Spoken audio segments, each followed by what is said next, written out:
안녕하세요. 오늘 해볼 이야기는 롤드컵 데이터로 비교해보는 2025 SK T1과 2023 T1에 대한 이야기입니다.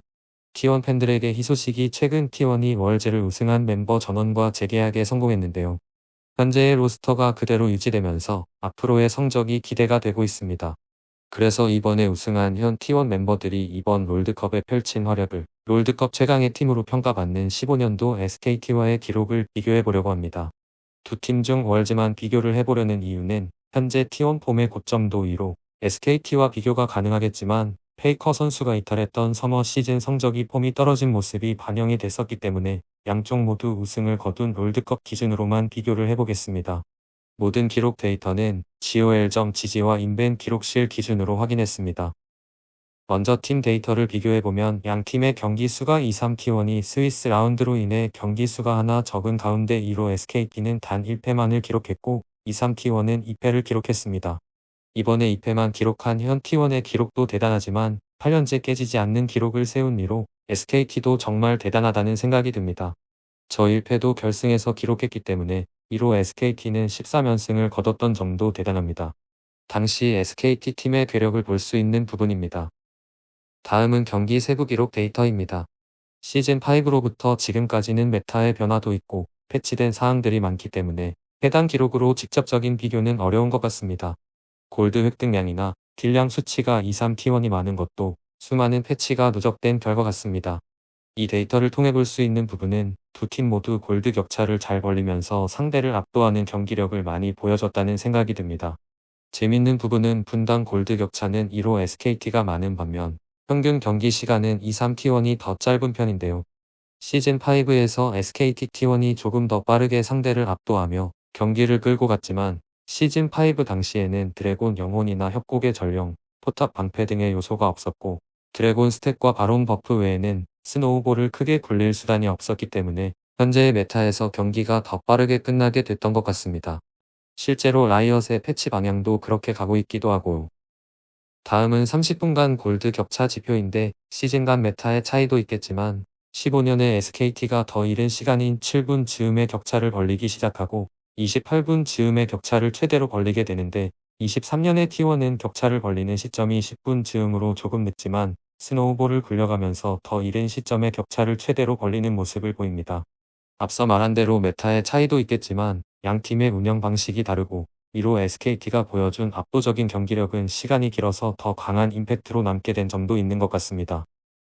다음은 양 팀의 선수별로 비교를 해볼 차례인데요.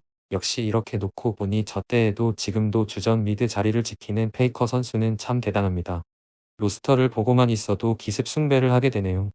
네, 숭배는 일단 접어두고 양 팀의 탑 라이너 마린과 제우스를 보면 두 선수 모두 결승전에서 파이널 MVP를 받았다는 공통점이 있는데요.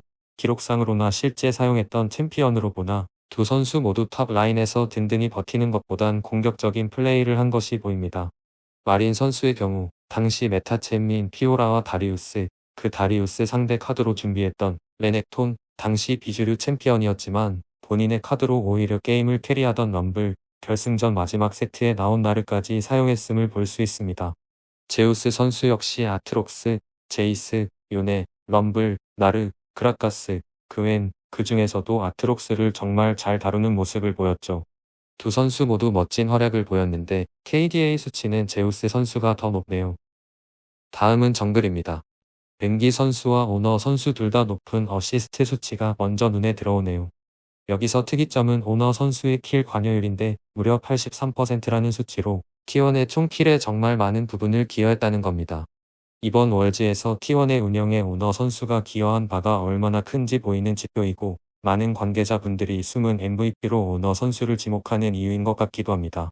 사실 벤기 선수도 당시에는 엄청난 평가를 받았는데 이명으로 더 정글이라 불렸던 정도로 협곡 자체의 장악력과 운영을 도와주는 플레이를 주로 한 점이 인상 깊었습니다.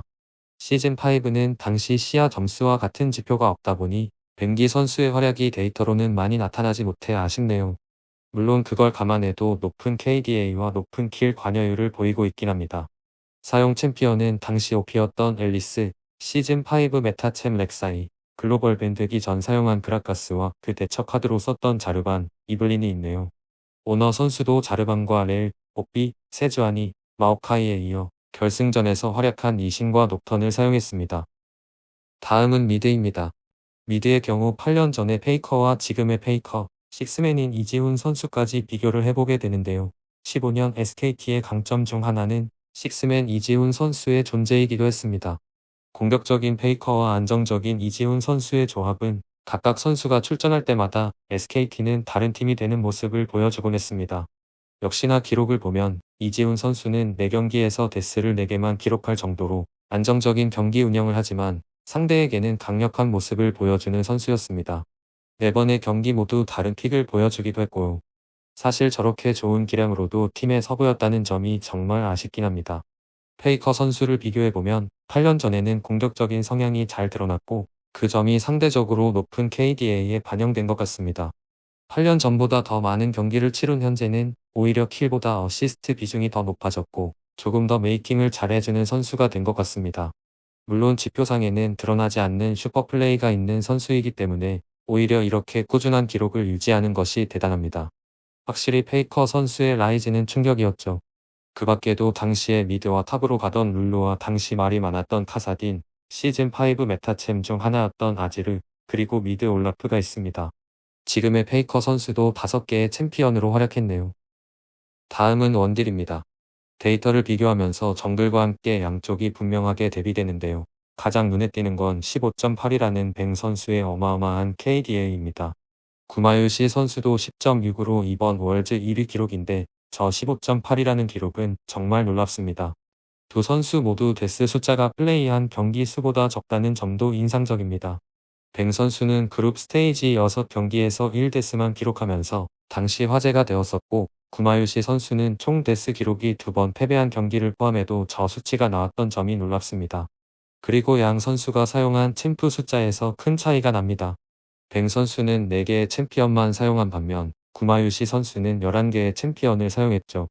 확실한 필승 카드들로 무장한 뱅과 넓은 챔프폭을 보여준 구마유시 두 선수 모두 깨어난 활약을 펼쳤는데 정말 깨어난 구마유시 선수와 함께 압도적인 뱅 선수의 기록이 돋보입니다. 마지막으로 서포터입니다. 사용했던 챔피언에서 메타의 차이가 보입니다. 시즌5는 탱서폿이 주류였고 이번 월즈는 주도권 픽이 메타였는데 서포터에서 그 차이가 확실히 드러납니다. 거기에 울프 선수도 15년도 SKT 멤버 중에선 사용 챔피언이 가장 다양하고 캐리아 선수도 구마유시 선수만큼은 아니어도 다양한 픽을 보여줬죠. 울프 선수의 KDA가 캐리아 선수에 비해 상대적으로 낮은데 당시 울프 선수가 뱅 선수를 많이 보호해주는 역할을 보여줬기 때문에 상대적으로 데스를 많이 기록했던 것 같습니다. 실제 사용한 챔피언들도 알리스타, 탐켄치, 센, 브라움, 모르가나, 쓰레시고요. 사용 챔피언들이 이니시에팅도 중요하지만 원딜 보호에 강점이 있는 서폿들입니다.